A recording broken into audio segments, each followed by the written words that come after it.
Good afternoon, sir. Can you see me and hear me? I can indeed. Our next witness is John Bennett. Yeah. I'd like to stand up, please. Take the Bible and repeat after me. I swear by Almighty God I swear by Almighty God that the evidence I shall give that the evidence I shall give shall be the truth, shall be the truth, the whole truth, the whole truth, and nothing but the truth. and nothing but the truth. Thank you very much. Please sit down. Mr. Bennett, I am Ruth Kennedy and I ask questions on behalf of the inquiry, as you know. Could you confirm your full name, please? John Hamish Bennett. And in front of you, you should have a copy of the witness statement that you prepared. Do you have that? Yes, I do. Have you read through this statement recently? Yes, I have. And if you turn to page 10 of that statement, Yes. is that your signature there?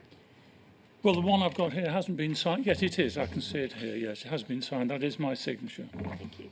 And is it true to the best of your knowledge and belief? Yes. I'm going to start by asking a few questions about your background. Please, could you explain your background prior to joining ICL? When I graduated, I joined a company called English Electric Leo Marconi, which eventually became part of English Electric and therefore picked up what's in paragraph 1 here. And what did you initially do when you arrived at ICL? What roles did you have? Sorry, what? Roles. Rules? Roles. Roles, I'm Excuse sorry. my Northern Irish accent. Yes, I Roles. apologize. Yes, I started my career as a computer programmer and progressed from that into systems engineering and eventually into sales, then through sales management, and then followed the track which you have here in paragraph 1. And what role did you have between 1994 and 2000? 1994 and 2000. In 1994, I took over the responsibility for managing the ICL team, which was bidding for the BA Pockle PFI contract. So it started as a pre-sales exercise. It ran took about 2 years for the contract to be eventually let. The contract was eventually placed with ICL. I continued to work on that contract. The company was reformed as ICL Pathway. I think that happens. Sorry, I was just going to say, I think that happens in 1995. I'm ICL sorry, Pathway yes, is that's set up. 95, yeah. And you then take over as MD of that company in 1995, in the newly set up company. Yes, that's correct. And can you briefly explain, in your view, what the purpose of what would become the Horizon project, what the purpose of the project was? Well, it started, of course, with 2 major customers, 2 major clients, and they both had somewhat separate but joint agendas. Well, they joined up, but the essential feature for the post office counters was to fully automate their extensive network of post offices, which until that time was still running on mainly manual paper process. So they needed to automate their entire network.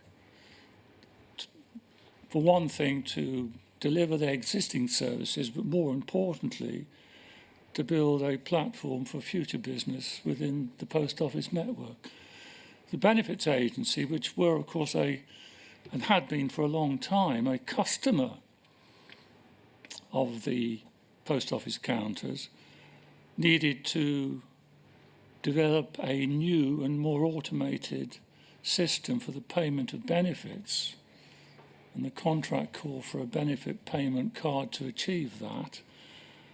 And the key driver there was a more efficient system, but perhaps even more importantly, a system which had a substantially lower element of fraud. So the 2 customers were joined together to both deliver their separate business objectives.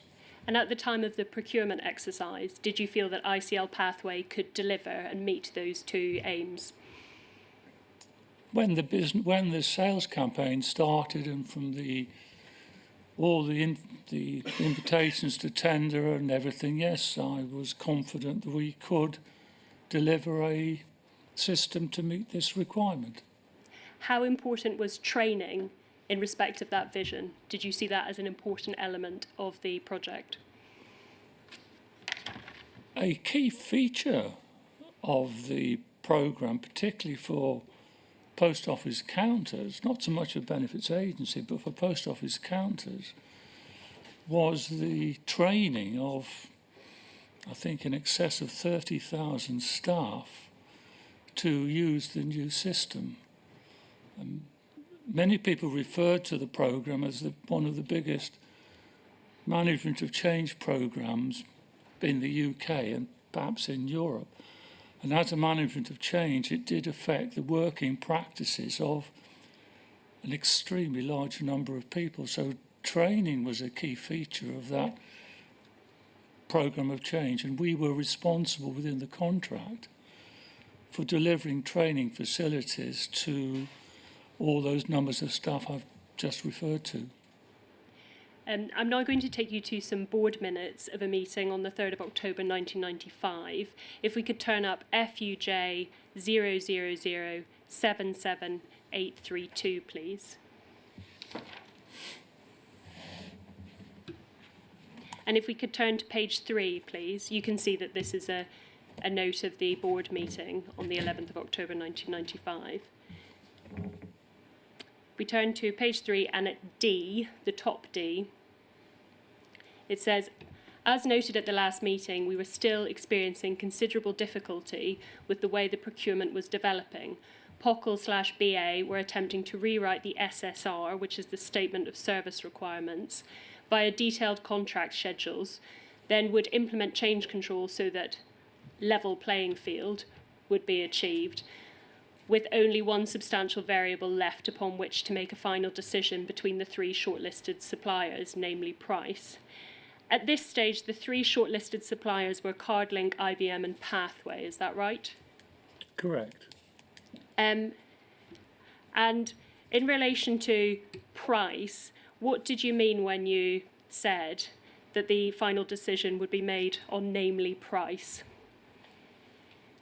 Well, it was a competitive international tender, and once all three shortlisted suppliers were compliant, then price would be, in my reckoning, a predominant criteria for selection.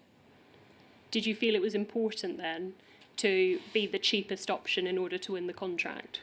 There was no way of judging whether we were the cheapest bidder. We had no access to the costs and prices of our competitors' bids. We could only price our bid at the best level we could, compatible with delivering the contract and making a return for the company. But we had no access to other people's prices. No, but you've just said that you had an instinct or a desire to pitch it at the cheapest workable amount. Is that right? We would always bid at a level we thought we could win the contract. Looking down the page to C, if we could just scroll down. It says, it was acknowledged that riposte, produced by Escher, was vital to our proposed solution, yet there had as yet been no effective technology transfer path agreed to Pathway. Mr. Bennett would prepare a paper on proposals to deal with this issue and try to ascertain any technical or commercial/legal concerns that Escher had. Pausing there, riposte, that was the software that was required to make the whole project work. Isn't that right? It was one of the essential products. It wasn't the sole product, but it was a critical product to be installed in every post office. So yes, it was a critical component of our solution. And at this stage, did you have a good grasp of the Repos product and how it worked and how it would function with the project. Can you remind me what the date of this document is? Yes, it's the 3rd of October 1995. 1995. Well, that's very early in the process.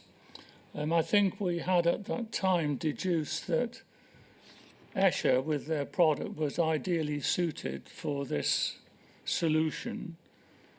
It had, as you probably know, already been implemented in the Irish Post Office, and Post had also used this software from Escher, and having seen the An Post use of this software, we were satisfied that this would be a good fit for the requirement of meeting the needs with this contract. But at this stage, you still had quite a lot of work to do to understand how it would fit in this specific project. Would you agree with that? We had a lot of work to do to understand how it would fit, and also, which I think this leads on to, how to manage our relationships with this small company. Both of those factors were well understood in 1995. You also wrote a report that's appended to the end of this document, and if we could turn to page 8, please.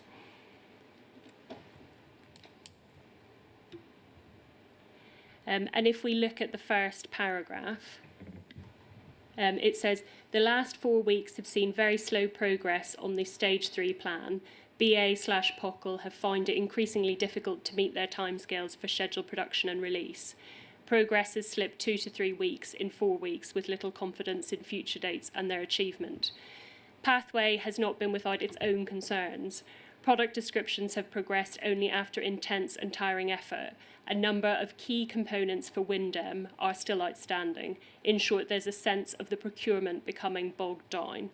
What did you mean by that last sentence? There is a sense of the procurement becoming bogged down.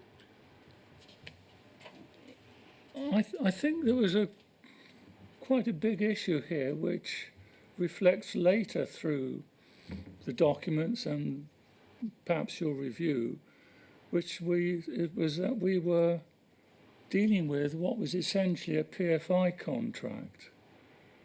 And a PFI contract being let for a complex IT bespoke system was something I hadn't experienced before. And there was a conflict beginning, I think, to build up between how you could achieve a PFI contract with all the risk transfer requirements alongside how and who had responsibility for design. And I think somewhere in here, that is an element of where the procurement became difficult. It took a long time for the procurement to complete. It was, I think I said, over 2 years, which is an awful long time for an IT procurement. And I think a lot of it reflected the difficulty of letting a PFI contract. This was not a standard IT supply or even service contract. And the whole basis of it required a lot of hard work and difficulty in the procurement phase. And I think I'll just say here, and even when that procurement eventually became a contract, the contract documentation was still, in many ways, incomplete and had to be dealt with by all the parties post-contract. Yes, and if I may, if I can ask you to turn to a board minute from 1996. If we pull it up, it's FUJ 000777839. This is a board meeting on the 21st of February 1996. And if we turn to page 2, please.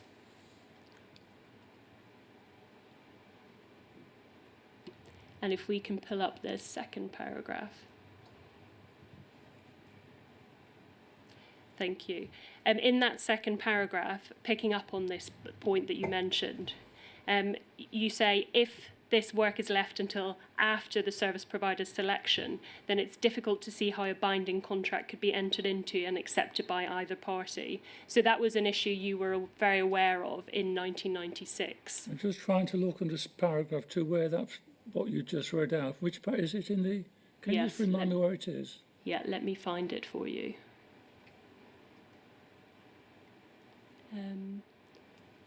My apologies, it's actually the paragraph before. That's why you couldn't find it. And it's the last bit of the second paragraph. If you see, it says if this Oh, work. I see, yes.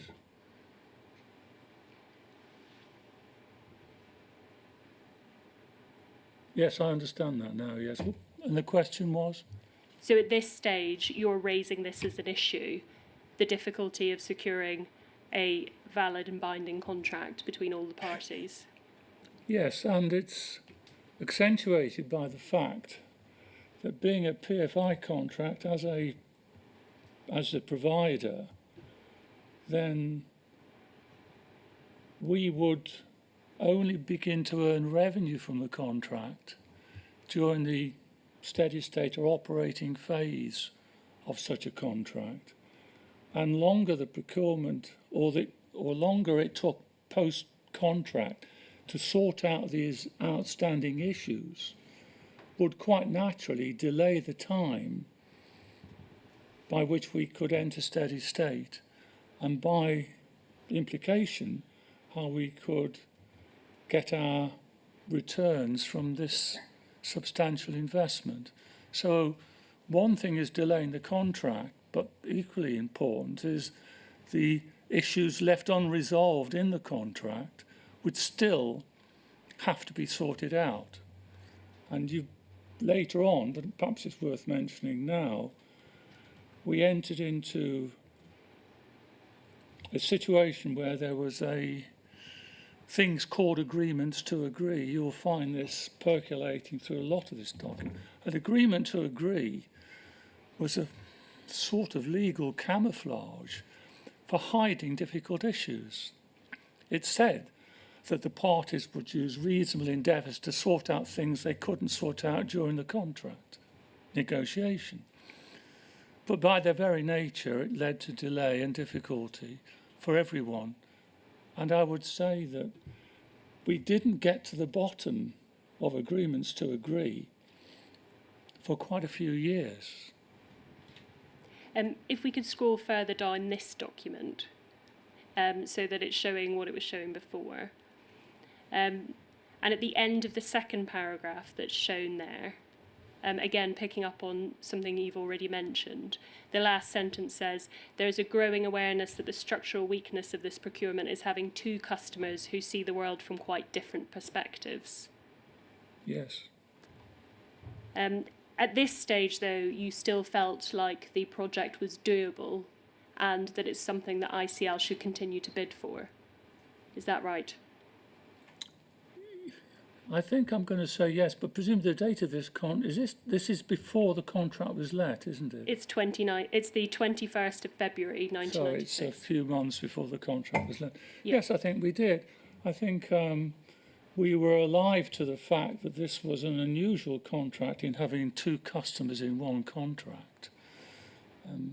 That did give rise to, downstream, quite a few difficulties, which we might refer to later.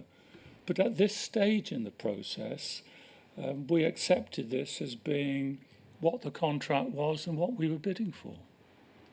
And the next paragraph goes on to mention the risk register. Yes. Could you explain a bit about that?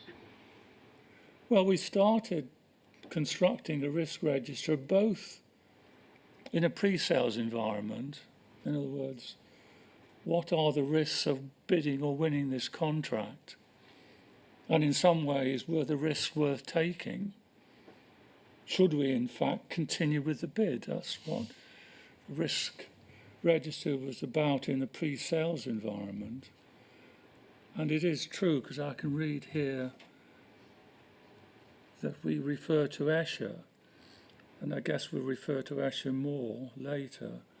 But Yes. I think there was a recognition both in the pre-sales risk register that dealing with a very small company would be a substantial risk to mitigate. We recognised that in bidding, and that risk remained with us, I think, throughout the whole time I was on Pathway. I was going to ask you about Escher because we've moved forward in time since the last board minutes. Was there any work that you recall that was done with Escher between these two board meetings to minimise, or work together with Escher to minimise that risk?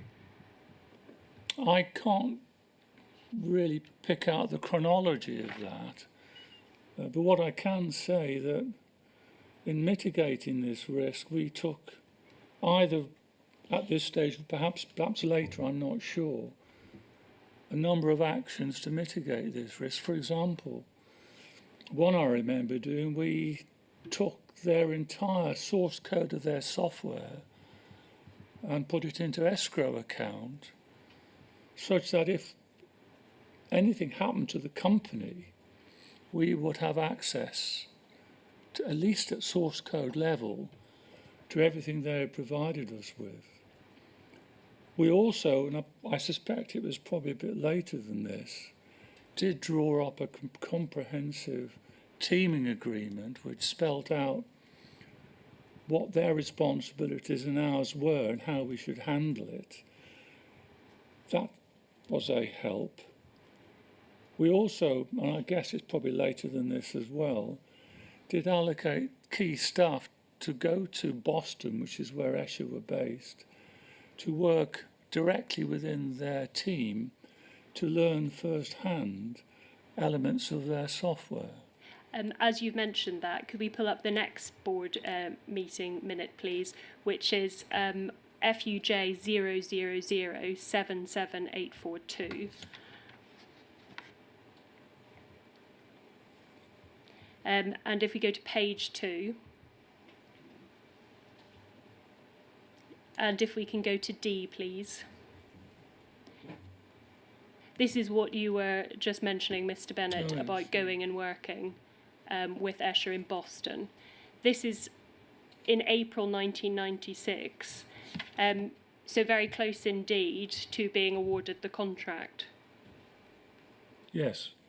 I'm going to suggest to you that this is quite late to be doing this type of work with a company where it was so important to the delivery of the project. We had, our knowledge of Escher wasn't just going to Boston, we had knowledge of Escher through the work and our association with the Irish Post Office An Post. And one of the key directors of An Post was actually at an earlier stage, I think, on or attended our board meetings, which were used to supervise the project. So yes, this visit to Escher was, as you say, in April, but we had access to and knowledge of Escher, particularly through An Post, probably, this is April 96, probably maybe up to, certainly into 1995. So we had access and knowledge of Escher starting in 1995, perhaps even earlier, I can't recall. But is that knowledge principally from An Post, as you say? I'm not sure, but from reading this, it sounds very likely that's the case. At this stage, it's anticipated that the rollout will take place in July 1997. Yes. Is that right? Yes. What were the reasons for the delay? I think in my statement I highlight 3 areas, all of which contributed to the delay in rollout. The first one, which I refer to, is the difficulties we were having within Pathway in designing and completing our software development. Those problems caused delay, and we had to take action to deal with them. So that was one cause of delay. Another cause of delay, which I've already hinted at and referred to, was the fact that this was a PFI contract with a very unclear baseline when the contract was set. those requirements. There was a phase which I seem to think was called drop down, which is a bit of an ugly phrase, but it reflected the fact that everyone knew that the contract, although it was let and was about 4 lever arch files thick, was incomplete. And drop down was a process defined whereby those missing pieces could be sorted out. In actual fact, they weren't sorted out in the 3 months allowed for drop down, and many of them weren't sorted out even after 6 months, which was an extension. And as I said earlier, it still left a huge number, or a large number, of agreements to agree, which continued to be addressed well after the drop-down. So the PFI contract, I think I might say it now, if I don't say it later, I think was totally ill-suited to this contract, but none of us at the time spotted that. Anyway, PFI itself caused delay as we struggled to understand the design processes and the clear statement of the requirements. We were developing a system and writing software against a moving baseline. And the third issue, I've developed 2 of the third issue, was, I think, a recognition that everything Pathway did was equally dependent on large development work taking place both within the 2 clients. The benefits agency had a huge amount of work to do in preparing themselves for their new benefit payment system, as indeed did the post office themselves. Post office counters had massive development work as well, and there were dependencies and interdependencies between all 3 parties. Each of us had to interface with each other, take information from and deliver information to, in order to eventually deliver an end-to-end service. So the delays were of those 3 components. I'm now going to ask you some questions about the initial go live. Could you tell us about the initial go live that happened shortly after the contract was awarded? Perhaps only in outline, really. A small number, and it was a small number, of post offices were selected to be the first post office to use the new system for benefit payments. As I remember, the first benefit which was available through the new benefit payment card was child benefit. The other benefits were yet to be developed by by BA, but for initial go live, the child benefit payment was available and was able to be used in those selected posts. And I think at some point something like 40,000 beneficiaries on child benefit were able to collect their child benefit payments using the benefit payment card through that selected number of post offices. I might not have it absolutely right, but that's the sort of my understanding of what happened in 1990. I don't know what, 98 was it? 96. 96. If we could turn up the report that was written by one of your colleagues, FUJ 000-58278.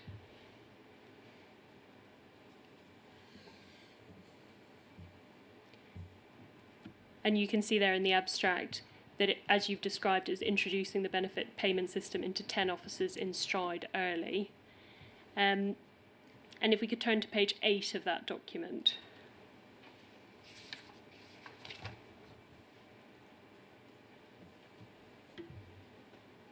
And just looking at the first paragraph there. IGL was implemented as a result of a political imperative from Peter Lilly, which called for the introduction of payments of benefit by card, and with the deadline of the 23rd of September. Do you remember a political imperative? I remember Peter Lilly coming to Stroud to look at the system, and I remember meeting him there. And obviously, I didn't, whether it's a political imperative, I'm not sure, but I do remember him being there and being very keen on the system. Did you feel like you were under pressure to roll out this initial go live quickly? No. What did you think of the initial go live? Was it a useful process? I think two responses. Yes, it was a useful process, but it was extremely short and extremely small. It was not really real-time representative system. It was too limited in scope. Was it quite high level? Well, it paid benefits, which is what it was there to do. So, for what it did, it was a proper operational system.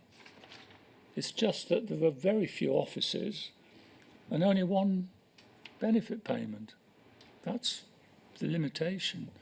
But within that limitation, it was a true operational system.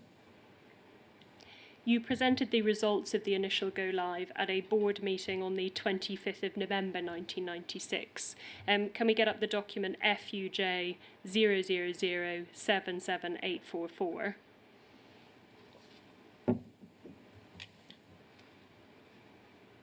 And if we go on to, if you scroll to the bottom of that page, we can see that you presented a report. And if we turn over the page,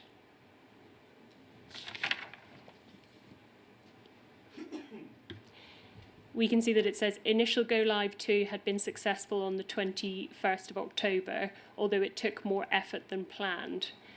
Mr. Bennett confirmed he was likely to sign off on the drop-down process at the end of the present week. Can you explain how it took more effort than planned, or why you would have said that? No, I can't remember. At this stage, did you feel like things were operating well and that you were making good progress with the Horizon project?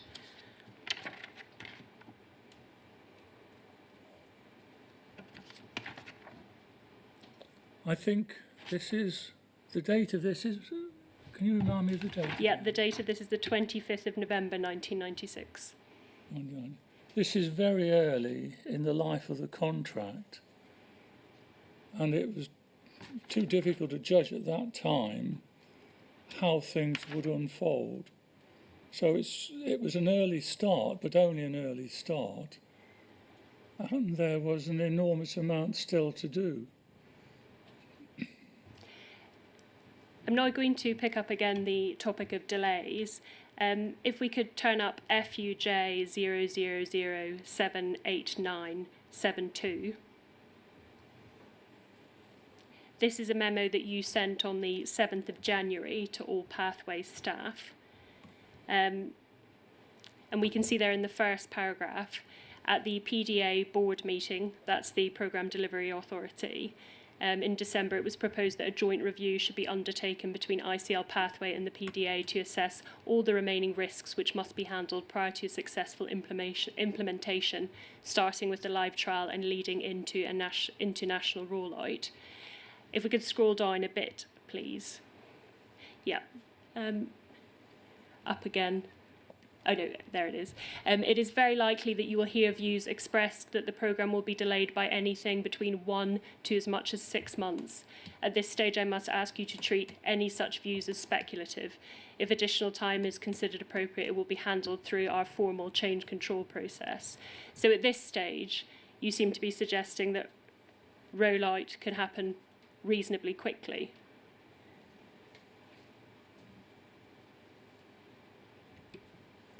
I think there was and this letter rather implies it, there was a recognition that although that was the date, delays were not ruled out. I think at this stage we could begin to anticipate that there would be delays yet to come and be clarified. It says as much as 6 months. That appears to be the outer limit of what you thought the delay would be at this time. Well, I think it says here that other people were expressing the view about 1 to 6 months. I don't think I was expressing the view of 1 to 6 months. Quite right. At that stage, do you recall how long you might have thought that it was going to take? No, I didn't have a considered view. In February 1997, there was a no-fault replan of the programme between the 3 contracting parties. And then in June, there was a meeting of the programme delivery authority. If we could pull up POL 0002834.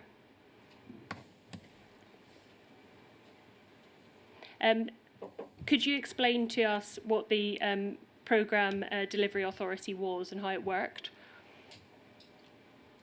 Well, I can try. I mean, it goes back to something I was saying earlier, which is this contract was unusual in having 2 customers and 1 supplier.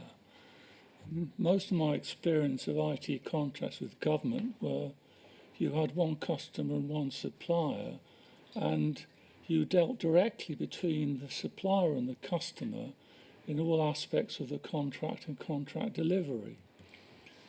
Now, in the case of this PFI contract, that didn't function. So instead, and this is something which the contract documentation early on didn't really specify in any details, there was a need to create a new organisation called the PDA, which sat above and in between the supplier and the 2 customers. So the PDA was a new organisation staffed from both BA and POCL, and it was put in place to really discharge the contract on behalf of both customers. But in many ways it did actually sit between us and the customer. And it got quite large, and I think maybe you'll come to this later on, but I'll mention it now, there was a major review. This is 97, it wasn't soon after this, it was a major review, external audit carried out by the PA Consulting Group, which looked at the entire range of project horizon, and they addressed this issue of the PDA and its size, and I think echoed some of the comments I've just made, that it was a large organisation. It was interceding between us as a supplier and the 2 customers, and it didn't have, and this I think was quite important, any executive authority, by which I mean it could press ICL Pathway to do things, and it could disagree with what we're doing, and it could point out things we hadn't done. But when it came to making decisions about change or things which would affect the so-called sponsors, this case BAPO, it always had to revert back to the 2 customers. So that process of interceding did actually take a lot of time. So if there were critical issues which needed rapid resolution, we might be able to agree to them within ICL Pathway, but PDA could not agree to them itself. It had to revert back to the sponsors. So you will often find in a lot of the documentations this will be reverted to the sponsors for agreement. And indeed it was, but it was a process which took time. If we turn to page 3 of this document, we can see at these PDA meetings, you had the opportunity to present reports or report ICL Pathway issues, is that right? Sorry, I didn't. Which report is this? This is. So you can see there, it says John Bennett reported on ICL pathway issues. Well, this is a PDA board meeting. Is Yes. It? Okay, I'm with you. Yes. Yes, thank the you. same document. Okay, thank you. Would that typically happen? At the PDA board, yes, I think on the PDA board, we would always report on progress and issues. And if we look at the fourth 2.4.4, it states John Bennett, Paul Rich and Colin Baker, NFSP, had visited sites in the northeast. It was noted that that had been a useful exercise in terms of achieving early exposure of some of the issues needing NFSP decisions. Can you tell us a bit about what that site visit involved? I don't think that these site visits were ever designed to resolve any issues. I don't recall. I do recall the meetings. I mean, one of the things I was very interested in, and this is one example of it, I was very interested in visiting post offices around the country. I was keen to meet sub-postmasters and their staff, and I was very keen to see how they were finding, adopting and using the new system, or their enthusiasm for anticipating the new system. So I enjoyed and found it very useful to meet and have these visits, and I did request a number of them, which were always and Paul Rich, I recall, often would sponsor and organise these meetings, and as you can see, would attend. So we had a number of these meetings over time, which I found very useful. But I don't believe they were ever designed to deal with any particular specific issue. There might have been feedback and an understanding of how sub-postmasters were thinking, but I don't recall they ever led to specific resolution of defined issues. As Managing Director of Pathways, you wrote a number of monthly progress reports on the development of the Horizon system. Is that right? Correct. What can you tell us about how those reports were written and drawn together? This was something we started quite early in the process, probably after contract, I guess, but quite early in the process. And I determined that it would be very useful to have a comprehensive monthly report of everything we were doing in Pathway. And to construct that report, I got every one of my direct reports, obviously, to send me their input. I would consolidate their input and write a management summary. And that report, as I think you've got quite a few of them in this bundle, would often run to 20 or 30 pages of information. And that report was sent both to my boss, which was the chief executive of ICL. It was shared with all my direct reports, and it was also shared with other people who needed it. For example, we had a dedicated team from Fujitsu from Tokyo with us for quite a time, who came to work with us later on in the process, and they had a copy of this report. Since it was sent to all my team, it meant that all my team not only knew what their contribution this last month had been, but they could see quite clearly what the contribution of all their colleagues had been. So I looked upon it as a very important piece of communication, and I continued it every month for, I think, quite a few years. Shall we look at one of those reports? If we could pull up FUJ 000586162.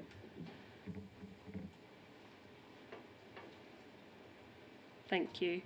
And if we could turn to page 4. This is what you were just describing, isn't it? One of these reports. Yes, it is indeed. And when you were talking about a managing director's summary, this is the bit that you wrote. Correct. This report is dated the 11th of July 1997. And we can see here on this page, looking at the first paragraph, this month saw the drawing together of the findings of 3 separate activities. The first concerned the difficulties in testing of Release 1C. The second review concerned the plans for future pathway releases in 1998. And the third was the output and findings from the programme audit conducted by Mike Coombs and Andrew Boswell across ICL Pathway. This has led a programme review being undertaken and a comprehensive reassessment of the achievable outputs from now through to national rollout.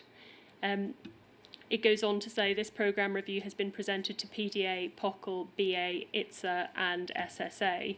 The consistent response has been one of disappointment and shock that yet another slippage has come to the surface so soon after 2 previous replans. So at this stage in your report, you're reflecting the frustration of the various interested parties. Is that right? Yes, everyone was deeply disappointed and affected by these delays. And if we could scroll down to the bottom of that page, the final bullet point, it says, the anticipated delays have caused a serious impact on the business cases of BA, POCL, as well as ICL Pathway. As a result, quite a few people have now voiced their concerns that the programme may not be viable, and this has given rise to suggestions of significant contract readjustment, as well as exploring the position on termination. Was this a very difficult time to be in your job? I think this was a very difficult time for everyone, not just me, but the sponsors and all our staff. If we could turn to page 19 of that document, please.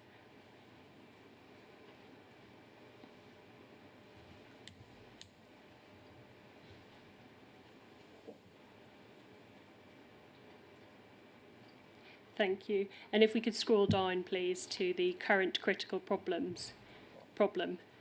Is it a fair summary that often, if not always, in your report, you would summarise each theme and set out a current critical problem?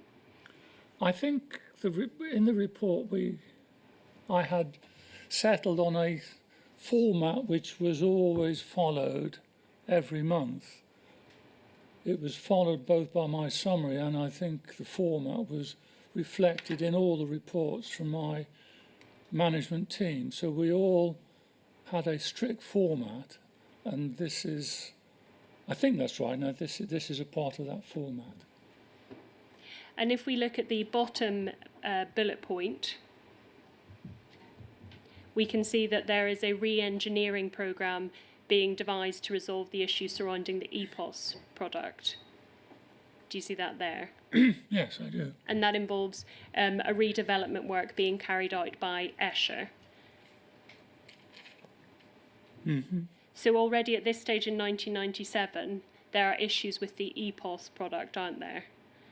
Yes. Was that something that you were acutely aware of and concerned about? I think the problems with EPOS started quite early and they continued for a long time. There was a lot of action to resolve and deal with the issues, but they persisted through what month is this? Is July 90? This is June 97, isn't it? Yes, written in July, but dealing with June 97. I mean, EPOS took the attention of my technical team, not just in 97, but all the way through to 99 and probably into year 2000. EPOS was always high on the agenda of things to deal with. Is that partly because it was such an important part of the programme itself? It was a vital part of the programme for post office counters. And it was, and I think I might have mentioned this, the service, the EPOS service, was an end-to-end service. So it reflected not only what we were doing, but it reflected what was happening across the interfaces with the work done elsewhere, particularly in this case, or later on, with post office counters. So it was a complex product. It had extensive end-to-end implications. It involved an awful lot of people, And we, in our responsibility, had our own problems in delivering our side of that picture as well. If we could turn up a PDA minute, if we could pull up POL 000283311.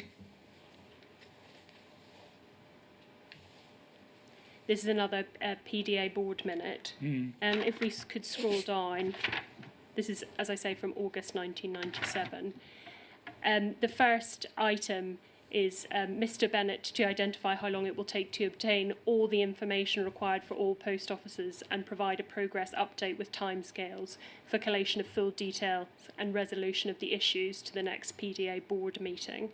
So at the same time that the EPOS issue is being re-engineered, you're also being put under quite a lot of pressure to identify how long it's going to take to get the Horizon project completed, aren't you? Yes, I mean, this is a different but a major strand of the programme, which is the more practical, well, I say practical, it's the more physical end of the programme, which is the fact that the software and the equipment associated with it needed to be installed in either 17,000 or 19,000 post offices. The number, I think, came down during the period, but even so, it was getting on to 20,000 outlets. I have to say on this that the information available to Pathway at contract stage about the state, physical state of the post office network was very slender, very thin, I might say very threadbare. And it was only, and we weren't, I think, I might have this slightly wrong, but we were not, and not only us, but the other shortlisted suppliers as well, we were not encouraged or allowed during the sales campaign, during the procurement phase, to see for ourselves what a typical or a range of post offices might actually look like in reality. That was something which was not to be available until post-contract. When you say it wasn't allowed, was it something that you asked to be able to do? Do you know, I can't remember. Are you conscious of anyone asking the post office whether they could go and inspect? I think so, although I dare say this wasn't the highest thing on our list. We rather took it that the post offices would be suitable for automation, and the post office counters themselves would have told us in advance if they themselves had serious doubts that their estate was not or had defects or difficulties. So we relied, I guess, on any information from the post office and took on, perhaps on trust or however you might describe it, the view that the network would be in good condition. You made assumptions about the network. I guess we did. Shortly after this, if we could pull up POL 000284442, Peter Crahan on the 24th, and if we could look at page 3, please, wrote to you to give notice of breach of contract. If we could maybe scroll down so that we can see the whole letter. Thank you. Were you surprised when you received this? Sorry, could you just remind me the date of this letter? Yeah, it's the 24th of November 1997. 1997. Was I surprised at this letter? Probably not. Could you see the way that things were going? Well, I think that everyone was having difficulty, and major IT contracts nearly always have difficulties in their early days.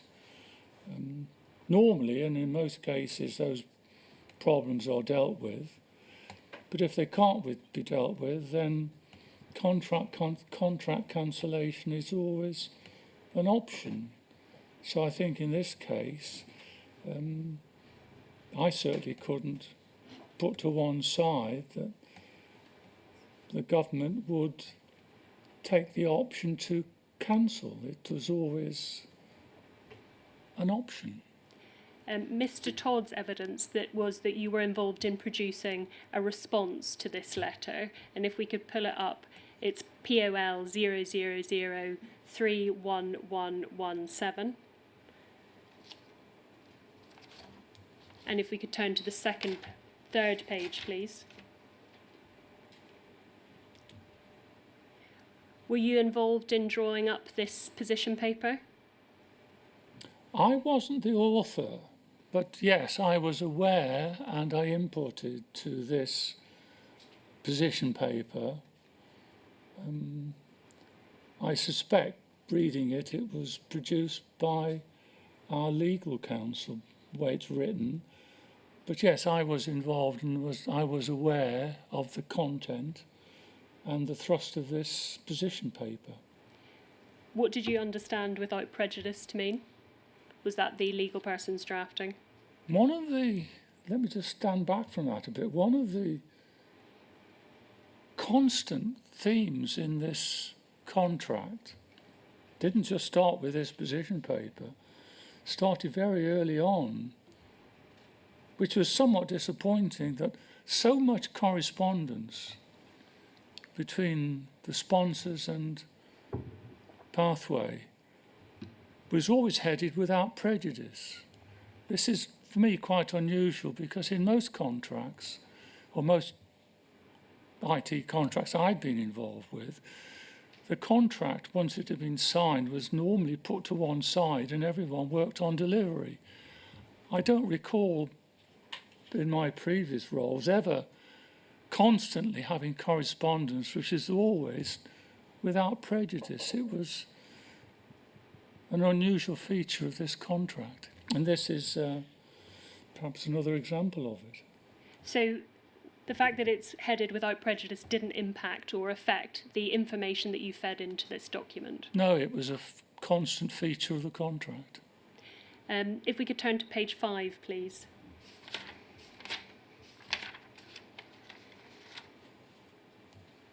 And if we could scroll down.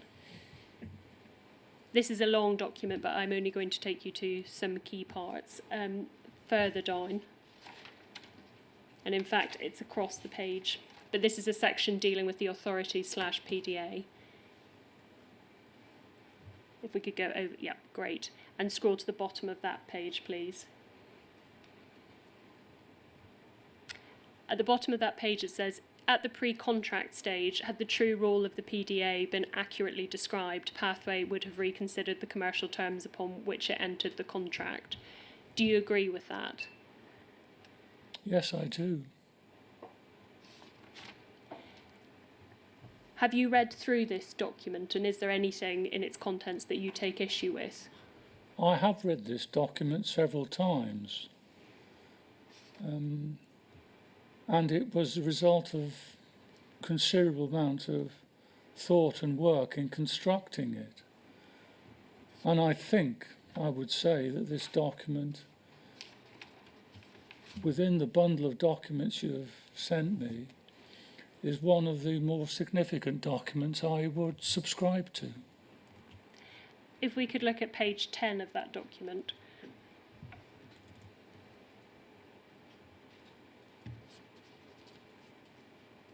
And if we could scroll down. And that first line, it says, it became apparent during the installation work for the first 200 post offices that many post offices are not fit for the purpose of installing automation equipment. Was that something that you also fed into? Well, I think I was talking about that a few minutes ago. So, yes. I mean, what we did, as soon as we were beginning to draw up our plans for rollout, we made a point of visiting every single one of the 19,000 post offices to do our own survey, on the grounds that there were no other survey reports to work from. So within this contract, I don't know whether we anticipated it at pre-sales stage, I suspect we didn't, but as soon as we started, it was clear that since we had to install this equipment, we had to do our own surveys. and we did survey every single office to determine, did it have the physical attributes to take even the limited computer equipment we provided? Did it have sufficient power supplies to drive those devices? Did it have the capability to be connected to a network? And how much work by whom needed to be done to bring it up to a satisfactory state? That was a job which we felt on ICL Pathway to do. And we did it for every office. So that might be a convenient moment to take a short break. Thank you. And what time should we start again? 3:10. Certainly, okay. Thank you.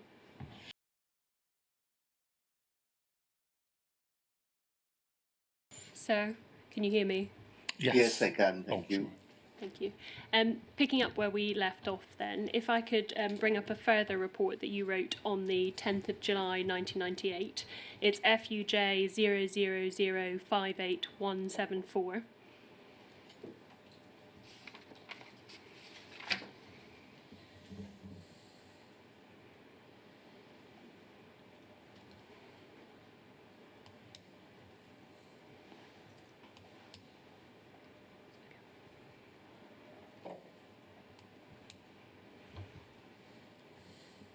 Thank you. And if we could turn to page 5, please.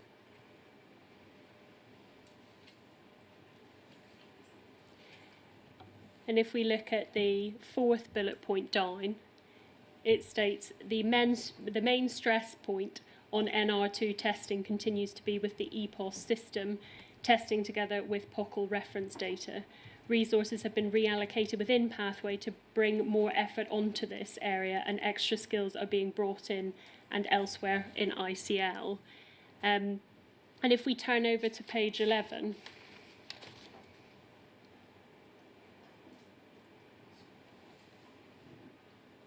and we're looking halfway down the page, it states, so towards the bottom of the screen, the volume of system incidents pinnacles is perilously high.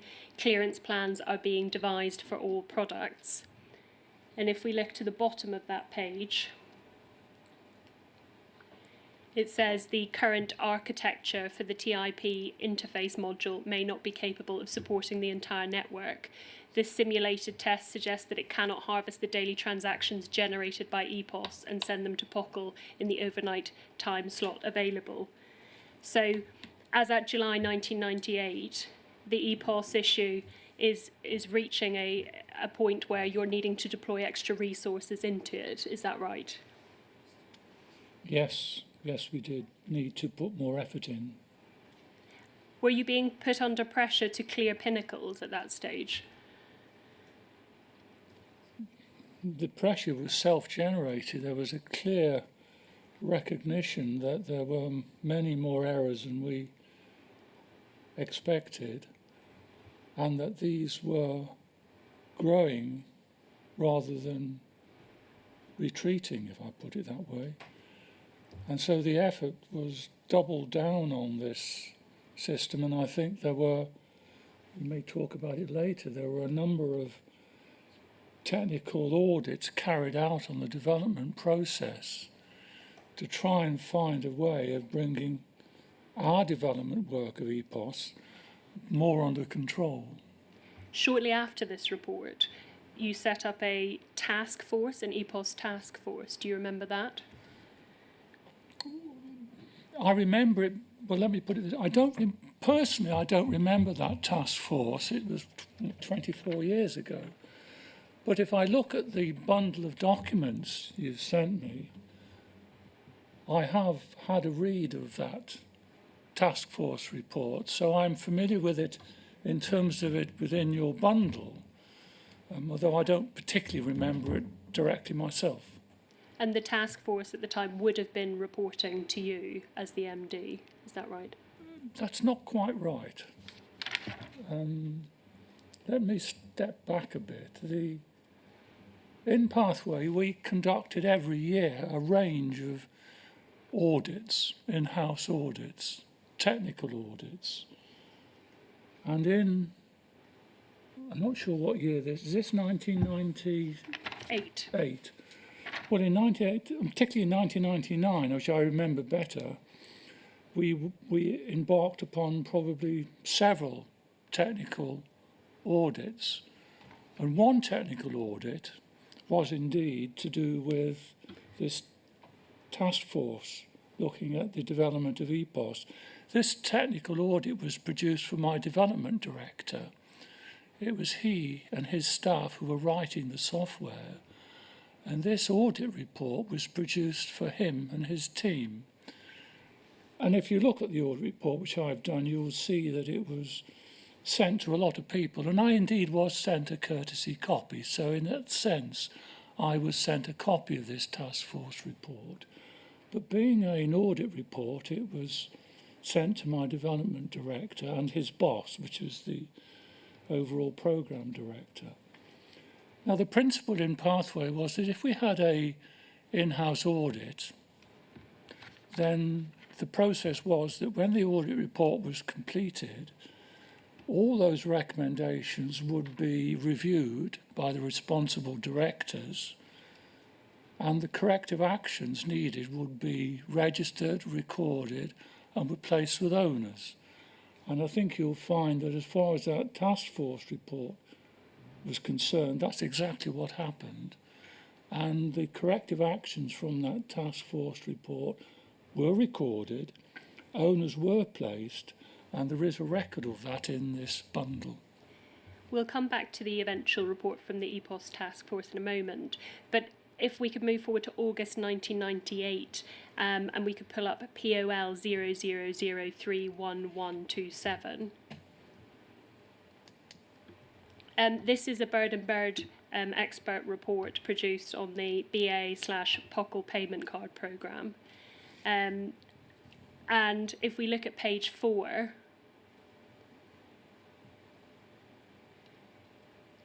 we can see the purpose of the report and the terms of reference. So this is at the stage of assessing the strengths and weaknesses of the sponsoring authority's case. If we could turn to page 12, please.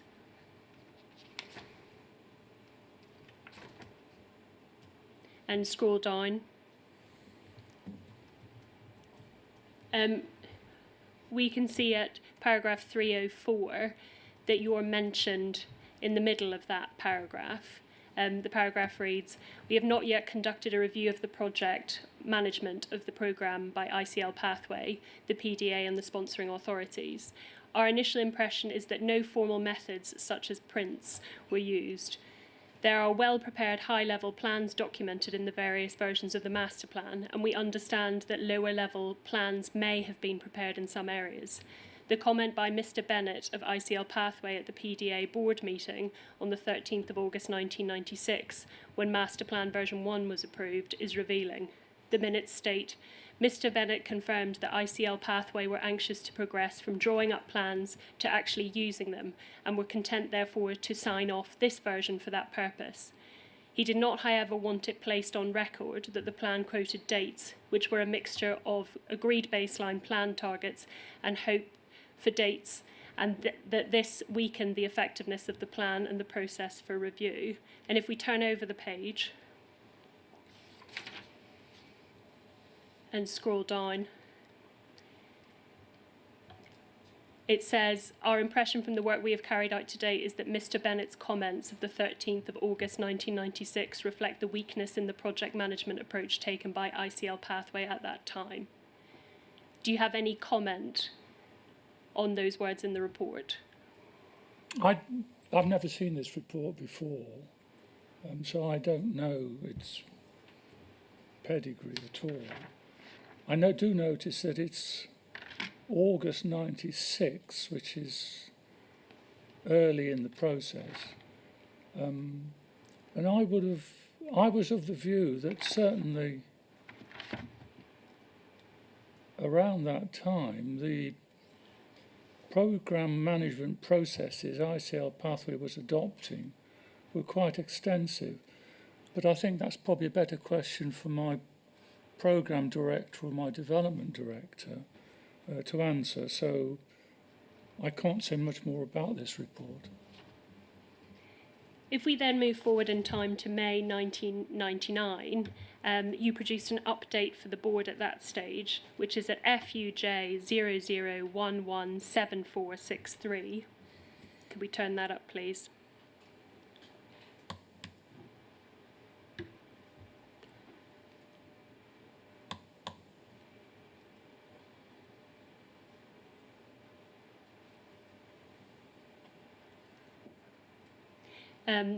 And if we look at the top, you've stated the ICL proposal submitted in December 1999 has not been progressed or discussed since that date, and we've now formally withdrawn it. It then sets out a number of options, and if we scroll down, we can see option B 1.2, and you set out there the proposal for that suggestion should the BA benefit payment card be cancelled. So at this stage, you're already sketching out a plan for if the BA benefit payment card is cancelled, aren't you? It looks like it, yes. Do you remember this from the time? Not specifically, but it sounds quite familiar. And if we turn to page 7 of that report,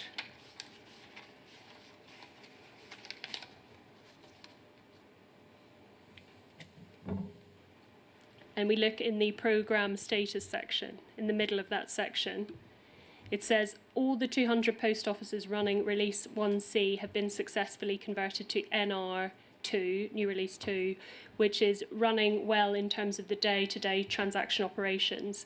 There are, however, major problems with the cash account balancing which takes place on a Wednesday evening, and this has been analysed as much more to do with the business processes, business support and the skill knowledge of sub-postmasters rather than a structural issue with the pathway system. Nevertheless, it will require joint effort to straighten out. That's quite a crucial issue that you've identified in that report, isn't it? Yes, I think it is. I think it begins to draw us to the understanding that the complete delivery of this aspect of EPOS, which is the critical one to do with the accounts and the balancing of these accounts, required quite a lot of activity across a wide spectrum. It clearly involved pathway and what we were doing, but it required, and it hasn't been referenced a little bit in a document you pulled up a little while ago. It relied to start with by very good input to us from the reference data system being developed within POCL. And I think if you look at the correspondence, in order to address these end-to-end issues, we do advise a thorough review of the end-to-end process. I think people probably understand that to produce accounts in the post office, you need to know how much you're charging for individual products being sold. Now, it's a very simple, I'm not an expert on reference data, but in its simplistic form, we relied on reference data to tell us the status and pricing of every product to be transacted across the counter. And if you think about it, taking a very simple example, if the post office changes the price of, let's say, a first-class stamp, sounds very easy, and it's probably the simplest product to think about, what we have to do is to make sure that every single one of the maybe 40,000 counter positions in perhaps 19,000 post offices uses the new price at exactly the same time. And that's just one simple product. And of course there are hundreds, I don't know how many, but there are several hundred products which are marketed through the post office network. And to get the accounts right at the end of the day or at the end of the week, every single product has to have its exactly right price at the right time. And I think it was recognised that, and this isn't from a pathway audit, but I think it came out from other audits, that just as much as we had work to do in Pathway, there was a lot to do with the integrity of the reference data information, which would impact on the ability to produce good accounts at the end of the week. So that was a factor, but I think overall this paragraph does draw you into the complexity of getting end-to-end EPOS working at the level everyone wanted. You also suggest, don't you, though, that the skill knowledge of the sub-postmasters was an issue rather than the structural issue, there being a structural issue with the pathway system? Well, I'm not trying to dodge the issue that we had problems ourselves. We had a lot of problems, and you've referred to those earlier. But another end of the EPOS service is, of course, what happens in the post offices themselves. And that, I think, takes you into a broader issue, which is to do with the adequacy of the training for the staff who had to use the system. We were contracted to provide substantial training to staff, both the managers and indeed the other staff operating the system. But this was, has often been referred to as a major management of change programme, and whether it was sufficient to rely just on technical training on how to use a system to really cope with the issues of helping 30,000 people with variety of skills, fears and motivation to use the system well is a big challenge. And I think my understanding, my knowledge of the EPOS system end to end is that parts of it were well used and people liked, which was the daily transactions, the ability to register a transaction during the day when dealing with people across the counter. In other words, the interaction across the screen. I think that system, from my recollection, was generally well used and well liked.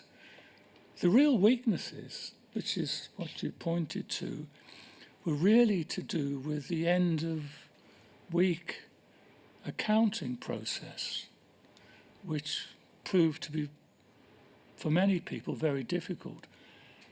It was perhaps my understanding, and I admit I might have this wrong, that the question of balancing had been a big issue well before Pathway introduced EPOS. In other words, the paper-based system, which predated the Pathway or the POCL system, was never an easy system to use at that time and required I might have this wrong, I'm perhaps talking outside my knowledge, but I think balancing at the end of the week had never been an easy thing to do. On the 14th of June 1999, you gave evidence to the House of Commons Select Committee on Trade and Industry. Do you remember that? Yes, I do. And your position, is this right, was that you didn't think that there was a technological or technical issue with the system and that the system was extremely robust and applicable?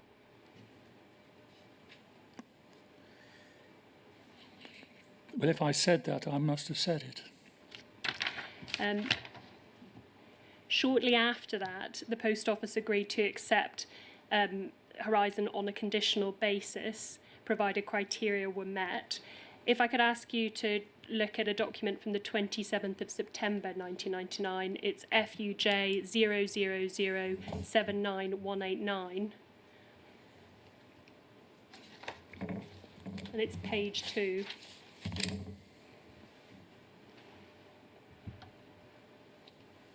And it says, I am delighted to confirm the completion of acceptance. The second stage has been successfully finalised by the signing of the second supplemental agreement on the 24th of September 1999. Did you feel at this time like you had a complete endorsement of the system and that no further work was required? No, but I would pick issue with you about the acceptance being conditional. There is no question of it being conditional. The system was either accepted or it was not accepted.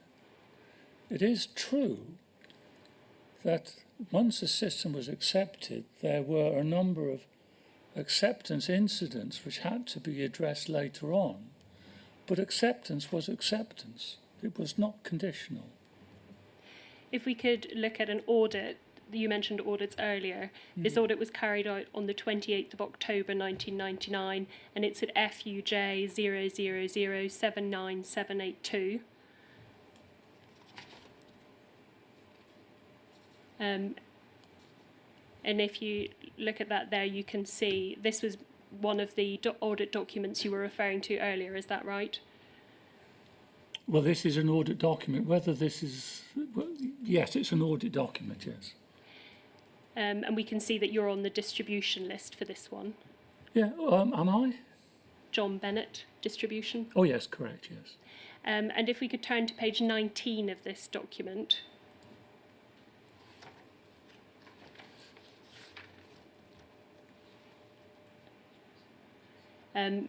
Mr. Austin was taken to this document earlier, so I don't intend to read it out again, but if you could read it to yourself, Mr. Bennett, it's the third paragraph, well, from the first paragraph onwards, and let me know once you've finished. Sorry, from the first paragraph. Yes, from under commentary.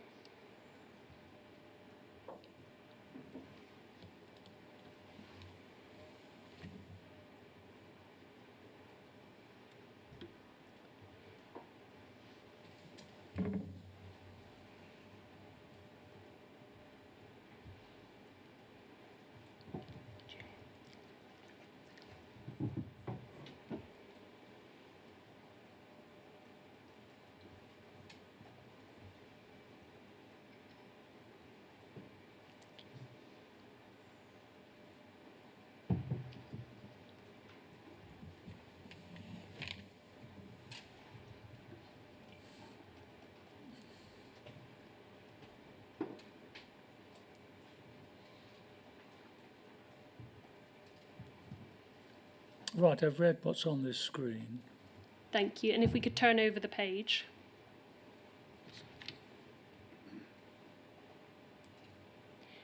Thank you. Pausing there, the figures indicate that the problems facing EPOS during the task force period have not diminished. Of greater concern are the non-EPOS pinnacles within the group, suggesting there are serious quality problems in this vital customer-facing element of the system. And then underneath, the EPOS Solutions report made specific recommendations to consider the redesign and rewrite of EPOS, in whole or in part, to address the then known shortcomings. In light of the continued evidence of poor product quality, these recommendations should be reconsidered. So at this stage, there's the suggestion that EPOS should be rewritten. Isn't that right? Correct. And this is the 28th of October, 1999. Yes. So this is very late in the design of the programme, would you accept? Yes, it is. And if we could turn to the next document in the series, which is FUJ 000799783.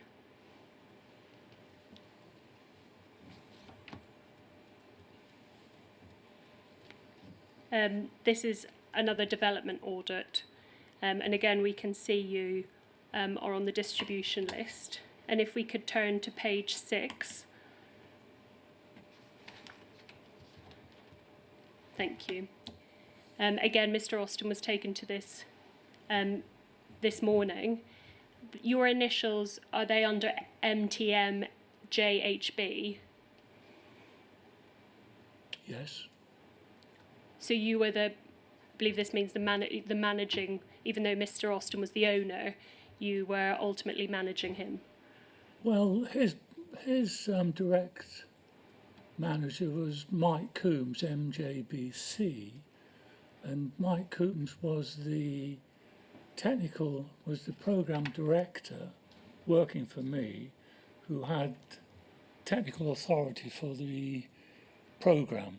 So yes, the development director, Terry Austin, worked for the program director, Mike Coombs, who was a member of my management team, but he was the overall program director. And were you aware of this suggestion or recommendation that EPOS should have been rewritten or could have been rewritten at this time? Well, I'm aware of this only by reading these reports. I've read this report, and I think under actions you can see that the view of my, I don't know, is this the one? Yes, review of my development director, which it says here at the end, will continue to monitor Pinnacle's stack and re-evaluate this decision.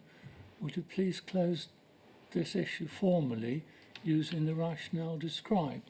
So that was the assessment of my development director, and that was accepted by his boss, the program director. So you wouldn't or didn't have input into that decision? No, it never came to me to make a managing director's decision on this point. If we could move forward in time to the 20th of December 1999, you wrote a further report. If we could pull it up, it's FUJ 000581188.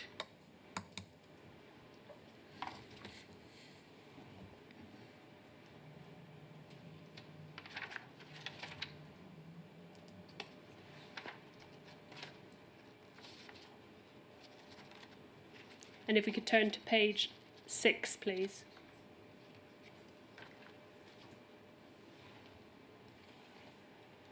And scroll down.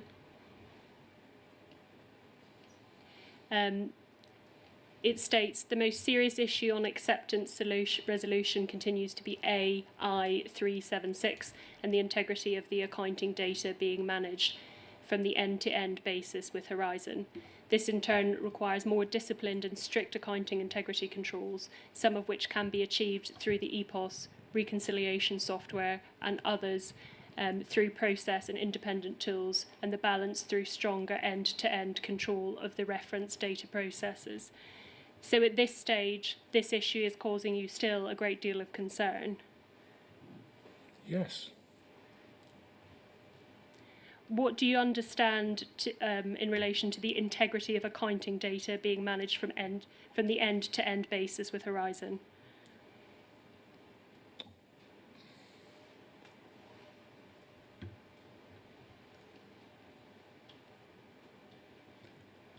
Well, I think I'm only interpreting what it says here, that whether there were errors in the accounting data which were being promulgated through the system, and could you therefore trust the way the accounting data was being managed?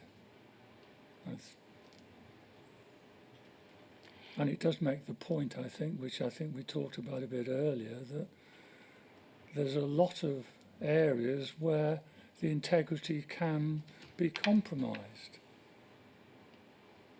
And there were steps put in place to try and address these. Did you feel that you were across or had adequate knowledge of the steps that were going to be taken to get across this and to resolve this issue? Well, I think, as we said earlier, we thought that there was work we had to do with our software. We had a lot of discussion about how the training facilities with post office-based staff should be improved, augmented, and I think it called for a new set of training courses to help people with, and I think there's new documentation as well for guidance and guides how to use the system. There was plenty of opportunities for operator errors in running the end-to-end system, which we thought had to be dealt with. So you have a component in the post office themselves with how the staff can be helped to use the system. You have problems in the use of software, and it's not recorded here, but I know there was an issue concerning how long it took to print out reports in the post office itself, which was a source of concern. And then there was, as it says here, stronger end-to-end control of reference data. So there were plenty of steps in this process where improvements could be made. A number of them, obviously, were with ICL Pathway. Did you feel that the programme was fit for purpose when it was rolled out?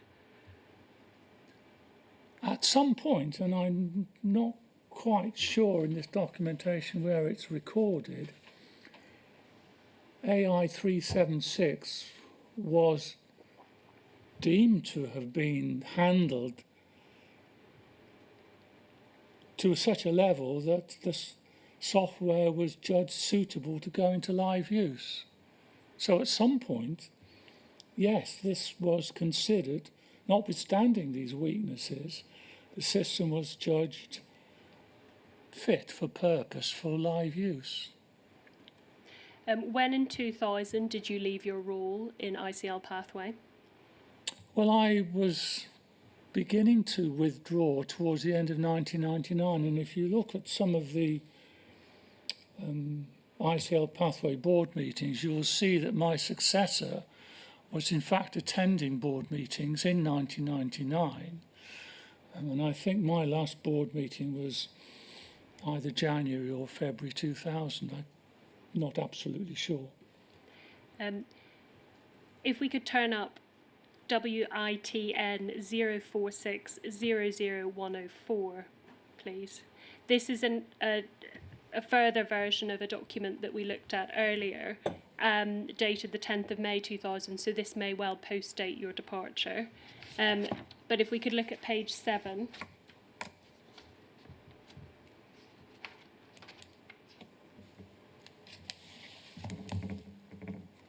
Next page, I think.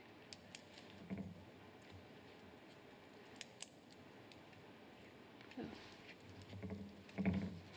Sorry, one moment.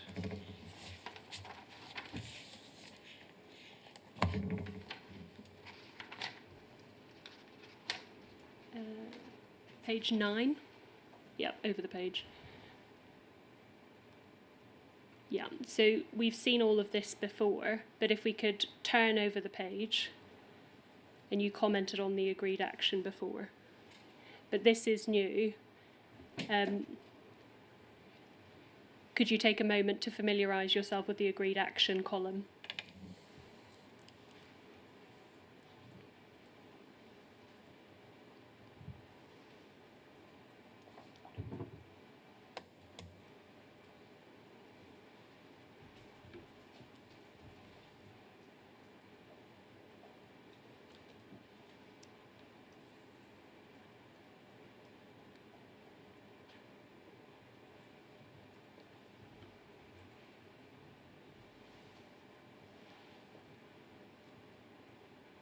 Yes, I've read that. Are you able to help us with what happened between November and May that results in this particular issue being closed? No, I can't fill in the gap, but I can notice that you will see that this report was actually sent to my successor, Mike Stairs, so he's on the distribution list for this. And you can further see that Mike Coombs, who was the programme director to whom the development director reported, really supported the previous view of my development director that this code should not be redesigned or rewritten at this time. In fact, Mr. Coombs makes it more clear in that final paragraph of actions. Let me just have a look. Effectively, as a management team, we have accepted the ongoing cost of maintenance rather than the cost of a rewrite. And I think that was the judgment of my programme director. And although I wasn't, as you say, in post in May 2000, I would have supported his judgment. To your knowledge, were post office employees able to review Pinnacles?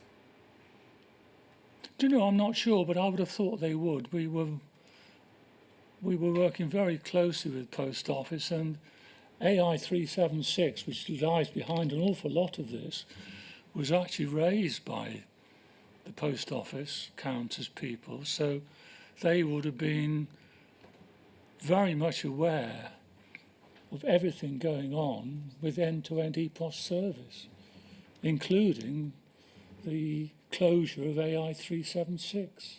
It was their decision to close it. You may have heard the evidence of Mr. Oppenheim yesterday.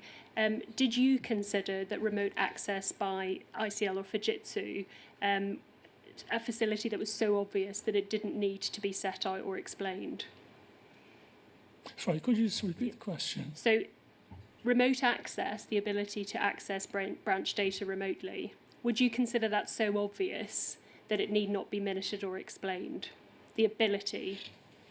Well, I did see that statement elsewhere. I didn't hear the evidence from Mr. Oppenheim, but I have seen in one of the reports the suggestion that ICL staff or ICL Pathways staff would somehow have access to transaction data. I found that an amazing allegation or suggestion, and in my view, that was never contemplated or happened, was never suggested it should happen.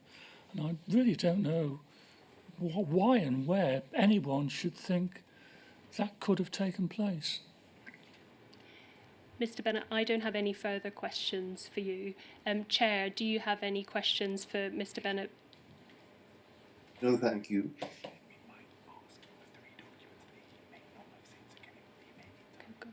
If I could pass to Mr. Jacobs.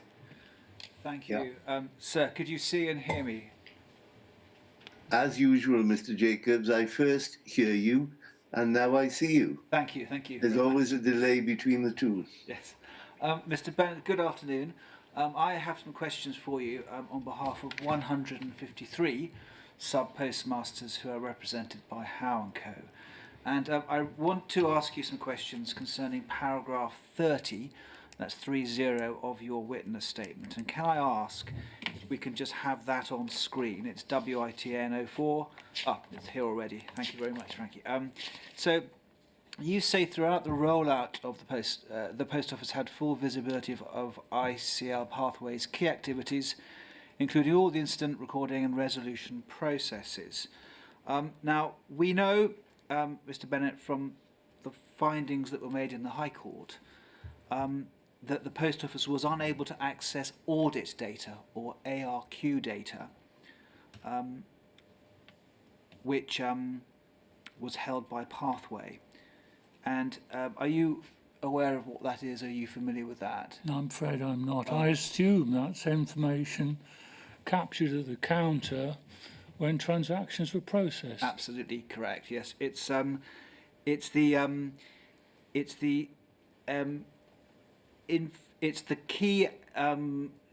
keypad activities. Yes.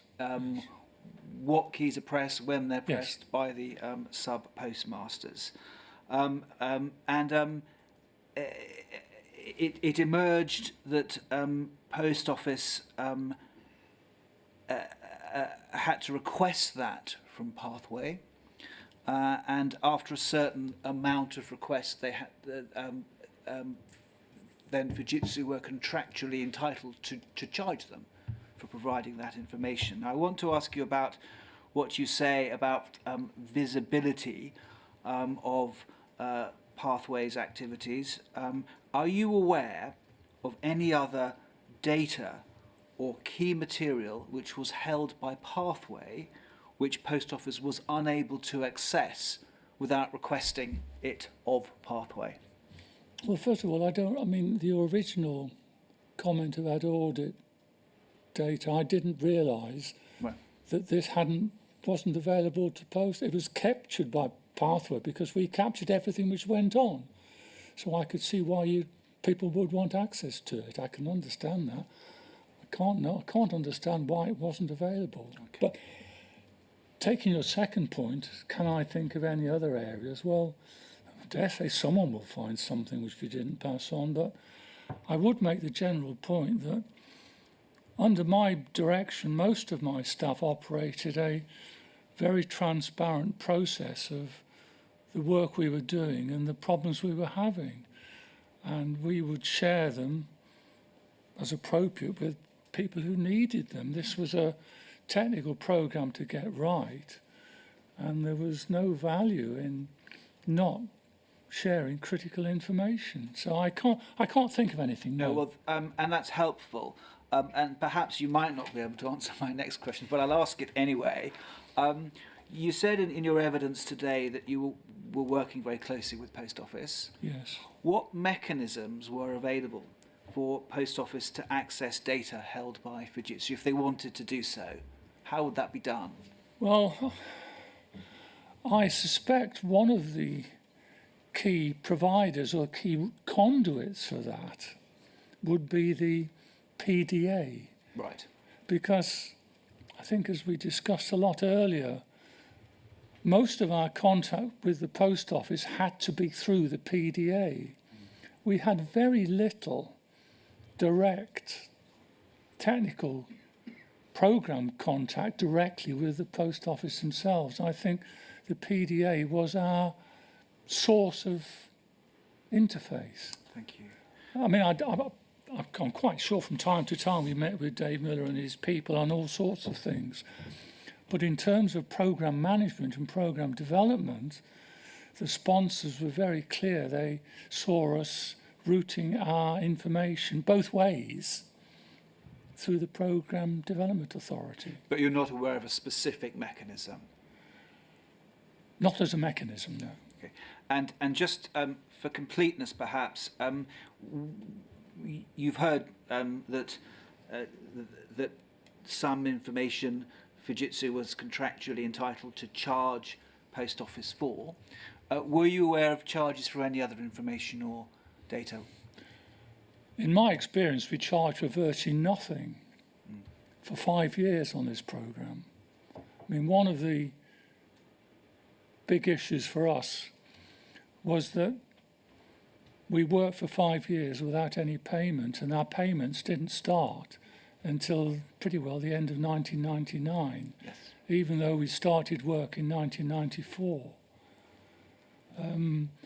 And in between 94 and 99, I would consider the income we would have earned through any charging mechanism to be infinitesimally small. Okay, well, thank you. I might have some further questions for you, but I'm just going to ask those who instruct me and Mr. Steen if there's anything else that I need to ask you.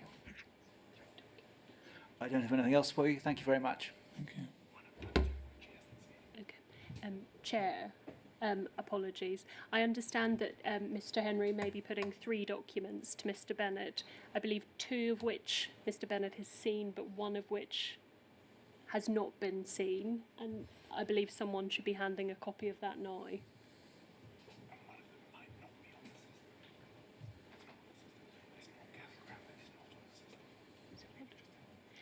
Unfortunately, one of the documents, which is an organogram, is not on the system and can't be shown on the screen. Ah. The organogram is actually POL 000089867. I'm told it's not with RTS and can't be shown on the screen. Oh, I'm so sorry. No, I'm sorry. Oh, that's a shame because I had quite a number of questions put on, but not to worry. Let me see.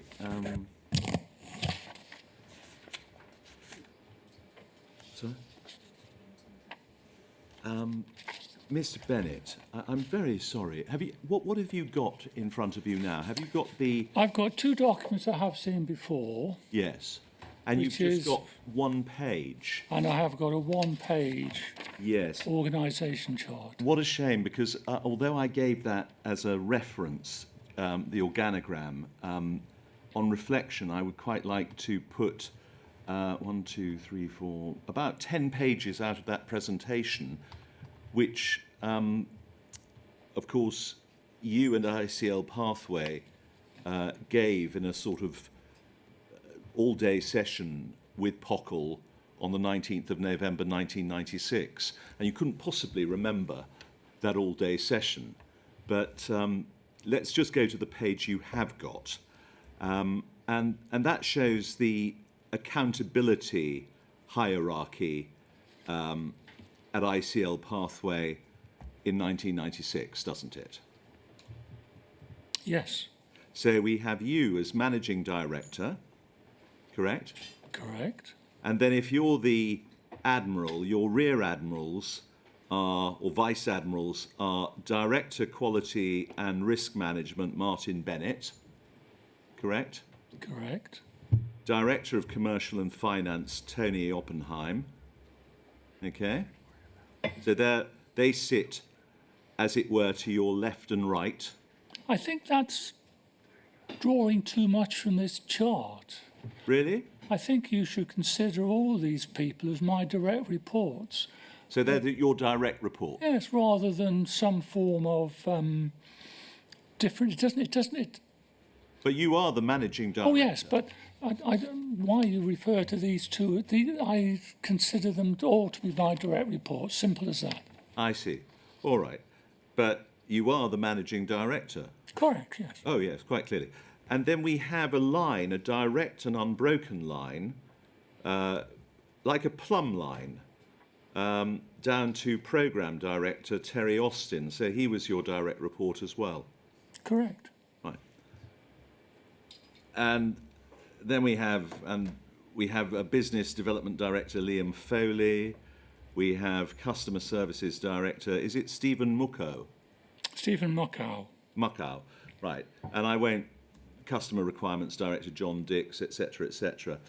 Could I just ask you to consider various things, and I'm going to make it absolutely plain to you that if you cannot remember, then you must obviously say so, because the last thing I would want to do is to put you in an invidious position.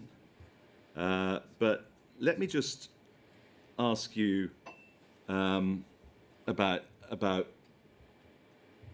what Pockle wanted, because you had, up until a very late stage, as it were, two customers, didn't you? Yes. Yeah, and the dominant party was the DSS. As far as I'm concerned, they were joint partners. They were joint customers. Really? They each had their own requirement, but they were both equal standing customers. But 30% of Pockle's revenue came from DSS BA, didn't it? You knew that? No, I didn't know that. I mean, would you not have become familiar with what your client, or one of your clients, depended upon? I was very well aware that Benefits Agency were one of the most important customers Pockle had. I didn't know it was 30%. You, of course, were present, weren't you, at a meeting which took place on the 3rd of July 1998, correct? With Mr. Keith Todd and also Frank Field? Yes. Right. And you have that. It's FUJ 000 75721. And do you recall that Mr. Field, the minister, talked about the post office dependency culture and the concern in maintaining the benefit payment card? Can you refer me to which paragraph? Yes, of course. We have a reference to the benefit payment card at 4.5. Do you see? Yes. We spent a lot of time on the benefits of the payment card and not surprisingly picked up on this question of part payments. The Minister was particularly keen to know that our system was quite capable of handling part payments and that constraint was essentially a BA rule. And then we considered 4.7 some time discussing the wider use of cards across government to connect various government services together. Yes. 4.8, we discussed the need for the Post Office to move to a more commercial outlook, and Keith explained that their difficulty with payment systems was more to do with concern about their funding arrangements. And if the Post Office was block funded, then they would probably take a more relaxed and open-minded view of how to meet modern payment systems. And Frank Field called this the Post Office dependency culture.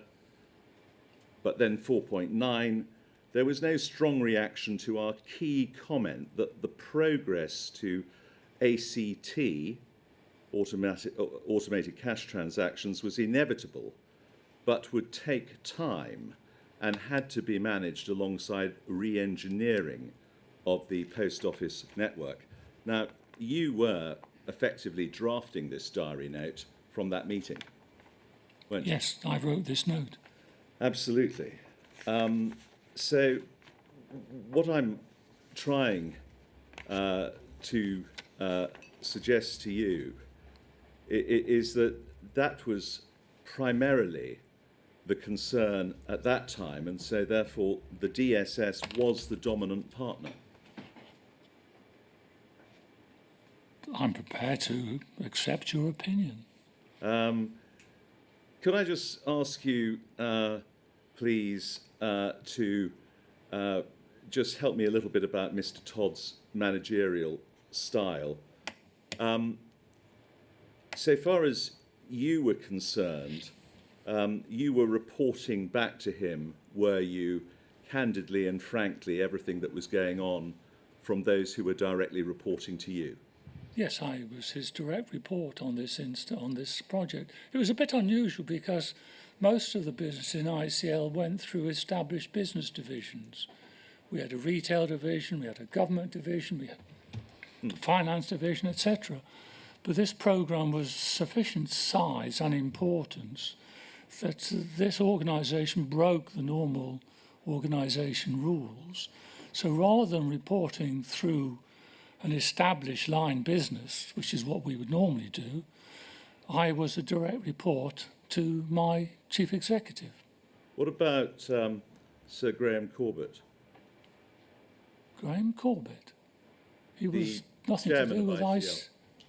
Graham Corbett was not chairman of ICL. You have the wrong man.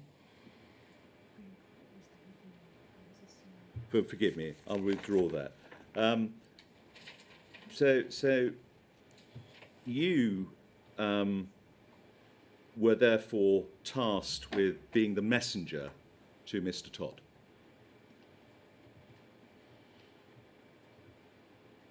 I reported to Mr. Todd, and he was my boss. Yes.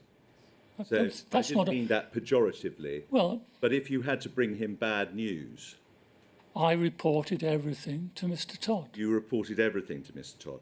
And clearly at that time, sir, and I note what you say about gradually, as it were, distancing yourself from direct responsibility from about, what you say, 1999? Well, the end of 99, early 2000. Yes. But clearly at that time, if we go over the page to page 3, paragraph 7, you were clearly the... Sorry, can we just, which doc, oh, it's the same document. Same document, sir, yes. Paragraph I've got 7, it. which is on page 3. Page 3, which paragraph? Paragraph 7. Right, thank you. This was a list of the action points that arose from that meeting, and clearly, with one exception, you were deputed, or of your own initiative, had to execute the vast majority of those actions, didn't you? Yes. So, for example, the draft letter confirming the parallel approach, the sort of compromise approach, correct? Well, all these actions I can see are directed to me to Yes. discharge. Yes. The visit to Feltham, perhaps not particularly important. You then talking to Derek Sayers for details of employment services business, so trying to, as it were, capture more business, correct? Yes, that's another aspect of ICL's business. You to write to Mr. Field reconfirming Horizon's capability of handling part payments under the BPC, correct? That's what it says. Yes. To discuss with Terry Reynolds the impending visit of Mr. Field to Unpost and family budgeting. In other words, his campaign against poverty, you know, to sort of teach people how to manage their own money under the system. Would that be right? This is the action. Yes. Then Mr. Todd to speak urgently to John Roberts to get much more vigour and energy behind the Post Office's move to financial services. Yes, I think on that I would say that Keith Todd had a very strong view, and he expressed it on many occasions. He thought the Post Office had a huge opportunity in being more dynamic and active in the banking field. Yes. And he thought that just as the Post Office network had a huge coverage in the UK, against a climate of high street banks retreating from towns and villages, that this opened up a new business opportunity for post office counters, and he was thinking well beyond the BA Pockle contract as to how some of these more visionary services could be used to enhance the network, post office network, and provide a better service to the community. And you obviously bought into that vision. We did indeed, although our focus was delivering the contract, Yes, of course. not thinking too far ahead. But if I could bring you back, therefore, to paragraph 2 of that document on page 1. Mm-hmm. Because, of course, the Minister, his opening remarks were that he was keen to see Mr. Todd to talk about social banking, whereas Mr. Todd's opening remarks were that he was here to talk about the programme in the round, and the key points were that Horizon is deliverable, that it is critical to ICL, as well as DSS, POCL and government, and that the infrastructure being built is essential for all aspects of fraud, welfare reform, the future of the post office, and all aspects of better government. He was going at it not less than 100%, wasn't he, from the beginning of the meeting? Yes. Yeah. And so when you say that you didn't feel under any pressure to deliver, if I ask Sorry, can you just repeat what you say I've said? well, you didn't feel under any great pressure to To do what? deliver the project, you said earlier. No, I didn't say that. Really? I said that we were always under. I'm not sure I'd use the word pressure, but if you run a programme like this, you are always energised to get on with the job. Yes. I wouldn't call that somehow unrealistic pressure. If you run a programme like this, then you every day are working hard to make progress. Of course. I wouldn't call that pressure, I'd call that normal operating. Could I ask you, and I've nearly finished, because obviously I can't put things to you from a document which you haven't seen and which isn't on the system. So I'm going to abandon that whole tranche. But you appear to say that it was Mr. Coombs's decision, and do correct me if I've got this wrong, but it wasn't necessary to rewrite the IT. Is that right? No, I think we were talking about rewriting the code for the EPOS, redesign Yes. and rewrite a part or all of the EPOS software. Exactly. That's what I meant. Are you saying that that was his exclusive responsibility? He was the technical authority on the programme, and I trusted his judgment, and his authority was what I followed. His judgment was what carried, and I implemented. But ultimately, were you not? I'm not saying you were ultimately accountable. I'll rephrase that. I mean, obviously, ultimately, those above you are ultimately accountable. But you were the managing director.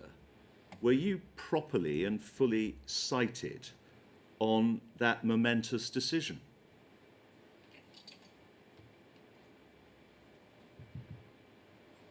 There were many momentous decisions during the 6 years I was managing director of Pathway, and I learnt over that time whose judgment I would follow and who had the authority. Now, Mike Coombs, if you're talking about Mike Coombs in this case, was probably the most professional, skilled and experienced man in ICL, in programme management.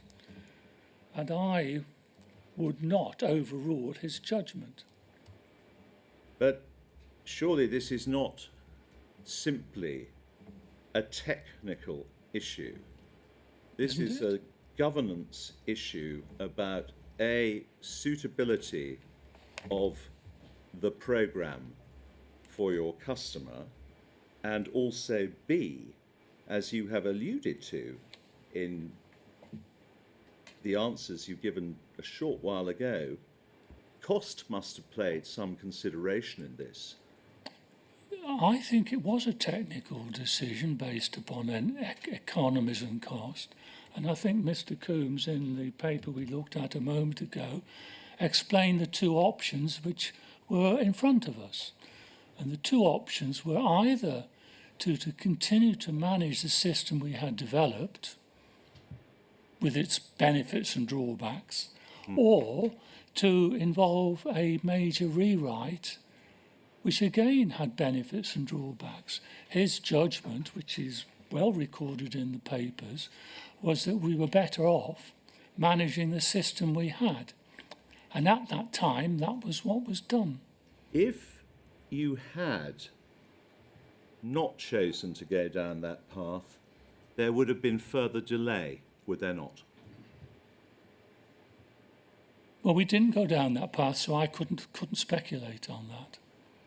Well, obviously, if you were going to, it's not a question of speculation, really, it's a question of common sense. If you weren't going to rewrite that EPOS issue, and EPOS would have been part of the backbone of the system, wouldn't it? The electronic point of sale service. It would have been part of the backbone of the system for a sub-postmaster in his office. It was very important to get that decision right. It would have been the backbone, wouldn't it? It was it was one of the most critical systems in the post office. Absolutely. Transaction information processing, again, part of the backbone, correct? It's a key system. Inventory management, part of the backbone. A key system. Yes. So, if you were going to rewrite that, there would have been delay, wouldn't there? Well, I think there is clearly pros and cons of either two options, and both. I won't ask the question again. I won't ask the question again. Okay. I suggest to you that it would have been obvious that there would have been delay. Cost. Obviously, you would have had to invested more in rewriting, wouldn't you? The judgment was that that was not the best option available. Again, I won't ask the question again. Opportunity cost. The cost involved in rewriting would prevent you from utilising staff and resources to work on other projects. It's absolutely true. Every decision you take has an opportunity cost. And then, of course, Her Majesty's government might have something to say about this, wouldn't I it? can't answer that one. Well, You can, because of course they had already, and you would have been aware of this, put you in breach of contract in November 1997. We rejected that breach. I'm sorry? We rejected. Well, that of course is, And that breach was never carried out. yes, but the position wasn't it as well, that there were, I mean, I won't go through them in detail, but eventually you were proposing, and I suggest that you should have been aware of this if you were dealing with this with Mr. Todd, that there was a proposal not to do live testing or to drastically reduce testing of the system. Do you recall that? I don't recall a debate about reducing testing, no. And were you aware of a problem as well about evidence of ownership of assets involved, such as perpetual licenses for intellectual property? No, it's not a subject I have any recollection of. I mean, if I put something to you and only accept it, but isn't it right that An Post, which was supposed to be, forgive me, the poster boy for a wonderful system, was in fact in April 1998 in a massive court case and dispute with no less than Escher over who actually owned the IP? I don't remember that at all, but I take your word for it. Well, because I want to final this. When you say that you, in fact, put the source code into escrow in case anything might have happened, and you said that earlier this afternoon, Yes. you must have had a memory of why that was. We put it there because we saw the risk of a small company not being in business during the life of this contract. And forgive me, sir, but were Escher aware that you put their source code into escrow? They certainly were. Were you aware? We had, I mean, sorry, I don't mean to interrupt, but we couldn't put their source code into escrow unless they gave it to us. Thank you, because obviously then, I mean, weren't they supposed to be bought out by Anderson Consulting? I don't remember that. You don't remember that. Well, thank you very much for answering my questions.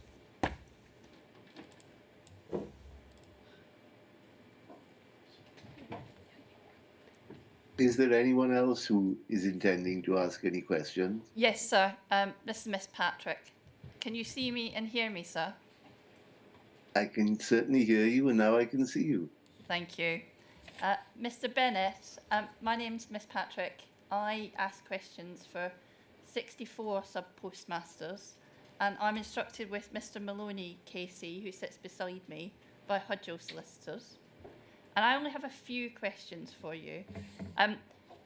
Follows up on 2 points that Mr. Henry was raising with you, a visit to Feltham. But instead of looking backwards, I may be looking forwards, as it were. The potential for the future commercial exploitation of Horizon was important, both for ICL and for POCL. Yes. But first, Horizon had to work and be seen to work. Yes. Can we look, just to perhaps refresh your memory, at how you closed out 1999 in your end-of-year communication to the ICL staff? I think you've seen this document, but we can bring it up at FUJ 3075736, and it's the first page.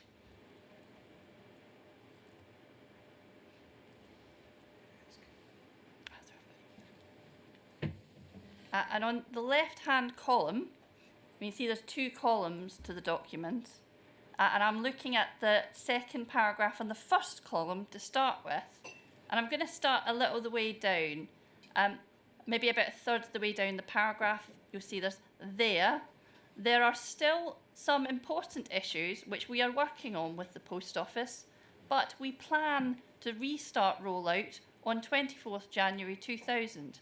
At which time we will rapidly reach the rate of 300 post offices per week, completing as planned in spring 2001. Meeting these dates is just as important to the Post Office as to us, since they are keen to get started on the exploitation opportunities which Horizon provides.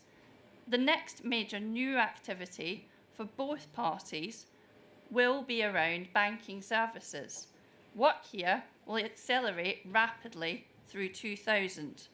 Now, I'm going to skip ahead a little, and if we look over to the second column at the top, it's visible on screen.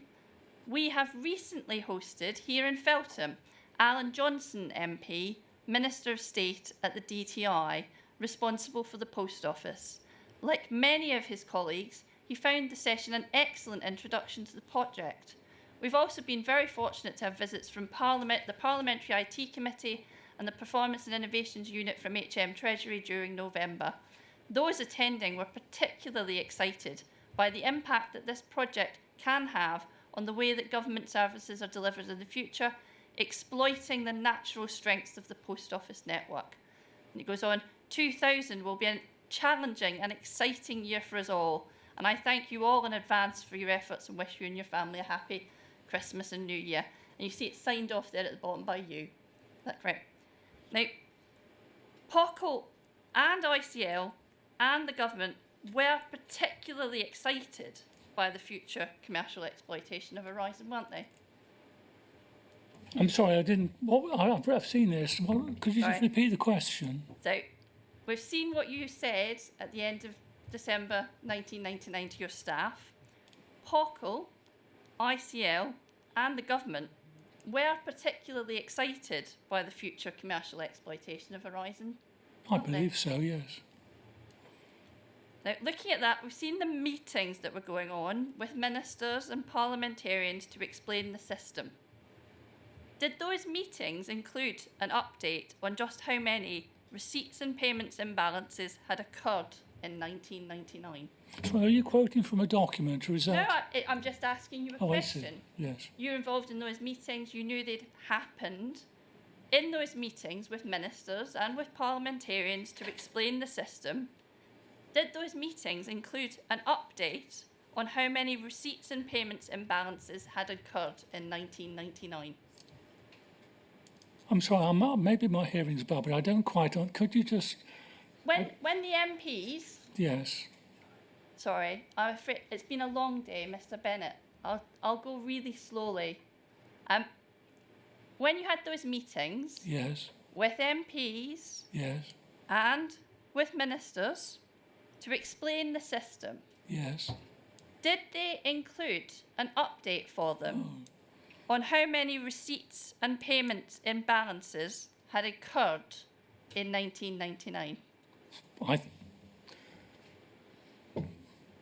I don't recall that element, no. I doubt whether that was discussed. I mean, I think the main purpose was to show them an example of how the system worked and raise the sights as to how it could be utilised in the future. I don't think we discussed any particular issues or programme activities which were of the subject you've just raised. So I doubt whether we did discuss that. Thank you, Mr. Bennett. And a last point. Did the meetings involve an explanation of the continuing recommendation from some within ICL that the EPOS required a redesign or a rewrite? It wouldn't have been discussed in those meetings, no. Thank you, Mr. Bennett. That's all the questions we have.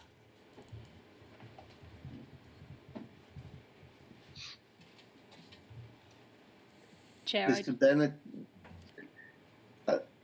Ms. Kennedy, there's one aspect of Mr. Bennett's evidence that I think may require a little further clarification, and that relates to the questions you asked him about the potential for remote access. I use that phrase as a very shorthand phrase. And what's concerning me is that I haven't got before me the transcript of Mr. Oppenheim's evidence yesterday, which was similar to Mr. Bennett's evidence in the sense that he didn't think that remote access in the strict sense could be achieved, but he did give quite a detailed account of how use of these central servers might have an effect on branch accounts, which ought, if the system was operating properly, to have been flagged up in the data produced. Now, I'm loath to ask Mr. Bennett questions about that without having precisely what Mr. Oppenheim said before me, so that I can quote him accurately to see whether the two of them agree or disagree about this. Because as you will know, in the civil litigation, there appeared to be an acceptance that remote access, and I use that again somewhat loosely, was not just a possibility, it occurred. So, as it seems to me, there's this area of evidence which may need to be clarified. And I'm saying all this publicly because I'm contemplating asking Mr. Bennett to make a short supplementary statement once we have a transcript of Mr. Oppenheim's evidence so that he can say whether or not he agrees with it. That's a very long-winded statement by me, but I wanted to make it public to everyone because I don't want this aspect of the case to be left up in the air, so to speak, with different nuances and different accounts from different witnesses, unless ultimately that is the state of the evidence, so to speak. There we are. It's not a question to you, Mr. Bennett, but it is, now that I've said what I've said, raising the possibility that at some stage the inquiry might write you a letter with an extract from Mr. Oppenheim's evidence and ask you to comment on it. Do you understand that? Yes. Yes, thank you. So that's it for this afternoon, Mr. Bennett, and I'd like to thank you for making your written statement and coming to the inquiry to give oral evidence. Thank you. So, one witness tomorrow, Ms. Kennedy? Yes, Mr. Miller. And can we use that well-known legal phrase, not before 10 o'clock, just in case my train is late tomorrow? Yes, thank you. All right, fine.